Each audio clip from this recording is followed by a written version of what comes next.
what happens when you don't actually read the agenda. These addresses are about the combination of continuity and change in our community. As we convene in person for the first time since 2020, it feels appropriate to acknowledge the continuity of service and hard work of so many people these last 3 years to keep city government and our schools functioning, both in person and virtually. Your efforts may not be showered in glory, but I want you to know they have been seen and appreciated. Speaking personally, I want to express my gratitude to my friends and family, especially my daughter Madeline, for the sacrifices they make to allow me the privilege of service. Maddie, thank you for tolerating one more year of Daddy's meetings.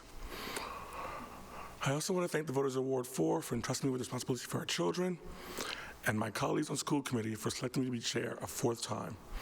It remains the honor of my life. As we reflect on the year past and the year to come, we are called to hold the tension of honoring our very real successes while being honest with ourselves about the work yet to be done. Perhaps never has that tension been more real than as we begin 2023. It is clear, if there was ever any doubt, that the events of the past several years have irrevocably changed us. Over 1 million lives lost to COVID, a racial reckoning, and threats to our very democracy, including one today.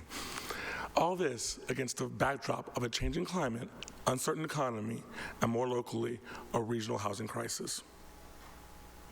While none of these issues are the responsibility of Somerville Public Schools, the results are. While the world has changed, our obligations remain the same.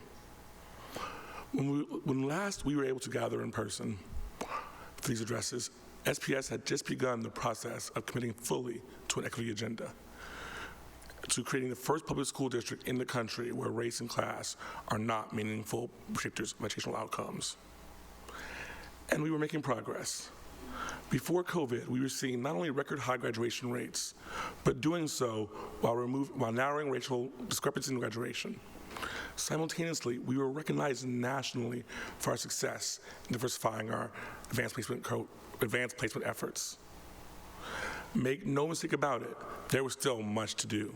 And that was before COVID made it clear that the work of education must be the work of equity. While no one has been immune to the effects of this pandemic, we know that it especially attacked and attacks all of our society's many inequities. We are saddened, though not surprised, to see that the events of the last several years have impacted the learning of all our students. But across the country, and here in Somerville, we also find that impact was greater if a student was poor, or BIPOC, or an English language learner. And in Somerville, those categories have a great deal of overlap. Our goal is never going to be to undo the effects of these last few years. The impossibility of such a thing should be apparent. Our children have experienced collective trauma unlike anything since the Great Depression.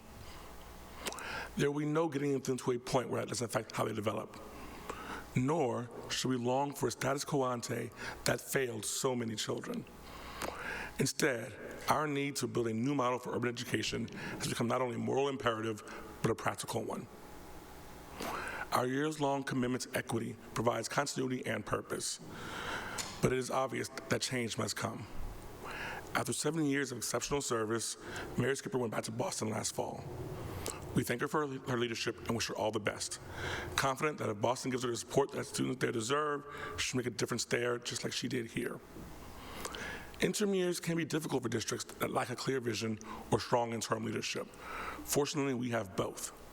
I want to thank Dr. Curley and his entire interim leadership team for their spectacular work this year.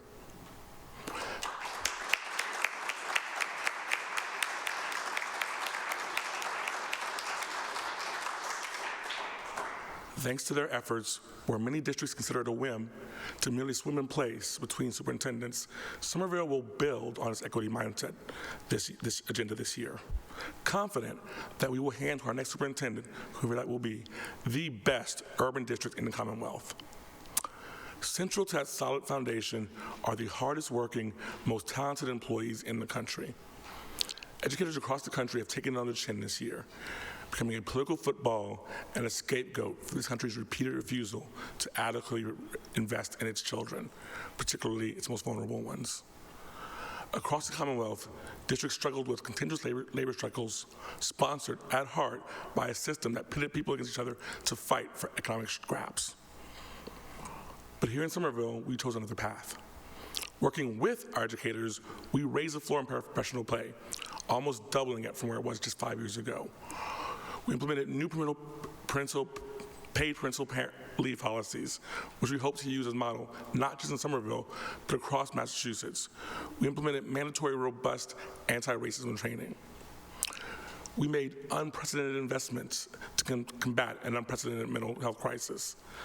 And with public education under fire in a way it hasn't been in decades, we made clear that here in Somerville, we stand firm in our respect and support for educators. Now, of course, we couldn't have made the progress we have made without the steadfast support of this administration and this council. As we began the years-long process of recovery, Mayor Ballantyne proposed a Commonwealth-leading 10% increase in our budget for this current year.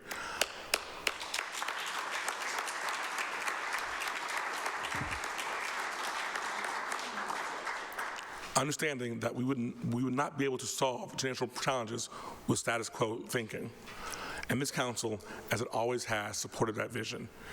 At a time when small-minded politicians across America continue to nickel and dime their youth, I thank our partners in city government for your foresight, your boldness, and your leadership. That leadership will be more needed than ever. While conventional wisdom seeks to move past the last few years as soon as possible, whether it be the backlash against racial equity, the urge to declare a pandemic over, or to treat concern for democracy as hysteria, we know the battle for schools that work fully for everyone is not one those of us who gather here today will finish, and that crises years in making will be years in solving. But while winning the battle may not be ours to do, we will fight it. While we may not solve the problems this year, nor will we postpone the work to future years, this year will see this body not only select new leadership for the district, we will also tackle issues of enrollment, of school assignment. We will develop building plans that ensure every Somerville student can learn in well-maintained, modern educational spaces. We will double down our commitment to the whole child by continuing to improve mental health and out-of-school supports.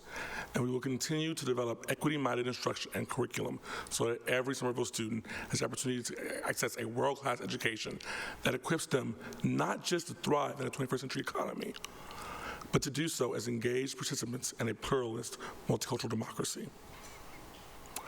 Our agenda is ambitious because our schools deserve no less. School committees are unique. We're the only democratically elected officials in the world whose primary responsibility is to a population that cannot vote for us. But just as the problems our students face aren't the responsibilities of the schools alone, nor can the work to support them be for schools alone. Somerville students have been the beneficiary of our entire community, public sector, private sector, nonprofit community, parent volunteers, and more, pushing together on their behalf. For those of you who have been part of that work these last years, know that we have our gratitude. For those of you who haven't, there's still plenty of room on this bandwagon. Somerville best leads the way when we do it together. Thank you.